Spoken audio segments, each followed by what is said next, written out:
قتل کے بعد بھی کہتا ہے زمانہ اسے غیرت، کاش کسی دن جہالت بھی بے نقاب ہو جائے، جو قاتل تھا وہی منصف بھی بن بیٹھا، یہاں سچ کہنے والا ہمیشہ کٹڑے میں کھڑا ہوتا ہے۔ کیا آپ نے کبھی کسی ماں کو یہ کہتے ہوئے سنا ہے کہ میرا بیٹا اسکول نہیں جائے گا کیونکہ تعلیم سے بچہ بگڑ جاتا ہے؟ یا پھر کسی باپ کو جو فخر سے کہتا ہے ہمیں انگریزی نہیں آتی لیکن غیرت کا مطلب اچھی طرح جانتے ہیں؟ یہ کہانیاں فرضی نہیں بلکہ ہمارے معاشرے کا سچ ہے، اور اس سچ کا نام ہے جہالت۔ ہم جہالت کو صرف تعلیم کی کمی سمجھتے ہیں، لیکن اصل جہالت وہ نہیں۔ اصل جہالت وہ ہے جو فیصلوں میں اندھی تقلید، باتوں میں زہر اور فخر میں زوال لے آتی ہے۔ جہالت وہ ہے جہاں دلیل کی جگہ ضد، سوال کی جگہ شرم اور علم کی جگہ انا آ جاتی ہے۔ یہ ایک ذہنی قید ہے، ایک ایسا جال جو صرف علم نہیں بلکہ سوچنے سمجھنے کی طاقت بھی چھین لیتا ہے، اور بدقسمتی سے ہمارا معاشرہ اس جال میں پھنسا ہوا ہے۔ ریسنٹلی یہ ویڈیو تو آپ نے ضرور دیکھی ہے۔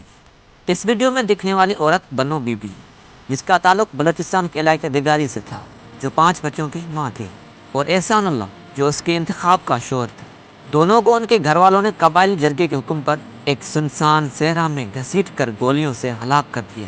یہ قتل غیرت کے نام پر تھا، لیکن حقیقت اس سے کہیں زیادہ بھیانک اور سب سے دل دہلانے والی بات تو یہ ہے، جس عورت کو گولیوں سے چھلنی کر دیا گیا، اس نے مقدس کتاب قرآن پاک کو سینے سے لگایا گیا۔ یہ وہی کتاب ہے جو ہمیں سیدھا راستہ دکھانے کے لیے اتاری گئی، لیکن شاید ہم اسے پڑھنا بھول چکے ہیں۔ اگر قرآن ہاتھ میں اٹھانے والی بیٹی پر رحم نہیں کیا جاتا تو ہم کس معاشرے میں جی رہے ہیں؟ یہ صرف قاتلوں کا قصور نہیں، یہ اس سماج کا قصور ہے جو غیرت کے سائے میں انسانی جانوں کا کاروبار کرتے ہیں۔ اب سوچنے کی بات یہ ہے کہ یہ سب کچھ کیوں ہو رہا ہے؟ کیونکہ ہمیں بچپن سے سکھایا گیا ہے کہ بڑوں کی ہر بات ماننی ہے، سوال نہیں کرنا، اطاعت کرنی ہے۔ جو صدیوں سے چلتا آیا ہے وہی درست ہے، یعنی ہمیں سچائی جاننے کی نہیں، سچ دبانے کی تربیت ملی ہے، اور یہی ذہنی غلامی اصل جہالت ہے۔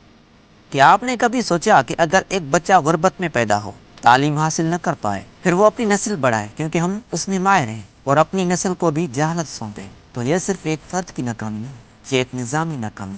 ہمارے ملک میں آج بھی ایسے اسکول موجود ہیں جہاں نہ بجلی ہے، نہ ٹیچرز، اور نہ ہی کتب، جہاں حکومت خاموش ہے اور لوگ مجبور، اور اسی مجبوری کو ہم قسمت مان کر جینے لگتے ہیں۔ یہی اصل زہر ہے جو اندر ہی اندر ہماری سوچ، آگاہی اور سوال اٹھانے کی صلاحیت کو مار دیتا ہے۔ یہ سب کچھ جاننے کے بعد ایک سوال دماغ کو جکڑ لیتا ہے، کیا یہ سب کچھ بس اتفاق ہے، یا ہمیں جان بوجھ کر اس جہالت میں رکھا گیا ہے؟